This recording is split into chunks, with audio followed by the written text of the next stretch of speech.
Hi అండి. ఈరోజు నేను పాలకూర పప్పుని ప్రిపేర్ చేస్తున్నాను. పాలకూర పప్పు ఎందుకు ప్రిపేర్ చేస్తున్నానంటే, జొన్న రోటి కాంబినేషన్ కోసం ముందుగా స్టవ్ ఆన్ చేసి పాన్ పెట్టుకొని పాన్ వేడైన తర్వాత 2 టేబుల్ స్పూన్స్ ఆయిల్ యాడ్ చేసుకొని ఆవాలు, జీలకర్ర అలాగే సన్నగా తరిగి ఉంచుకున్న ఆనియన్ యాడ్ చేసుకోవాలి. 4 రెమ్మల వెల్లుల్లి అలాగే కొంచెం ఎండుమిర్చి కూడా యాడ్ చేయాలి. ఇప్పుడు ప్రిపేర్ చేసి ఉంచుకున్న పాలకూర పప్పుని పోపు పెట్టుకున్నాను. నాకైతే జొన్న రొట్టె ప్రిపేర్ చేయడం అయితే అంతగా రాదండి.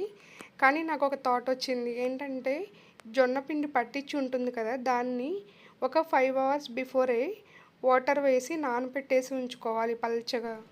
అలా నానబెట్టిన దాంట్లో లైట్గా డైట్ కోసం కదండి, లిటిల్ బిట్ కొంచెం సాల్ట్ యాడ్ చేసి సన్నగా తరిగి ఉంచుకున్న ఉల్లిపాయ, పచ్చిమిరపకాయ కలిపి ఇలా ఒక 5 అవర్స్ ఫర్మెంట్ చేసి చపాతి దోశలాగా వేస్తే బాగుంటుందేమో అని నాకు ఒక థాట్. ఏదో రకంగా గ్లూకోజ్ కంటెంట్ని అయితే అవాయిడ్ చేయాలి. 1/2 టేబుల్ స్పూన్ గీ అప్లై చేసి పలచగా దోశలా వేస్తే చాలా బాగా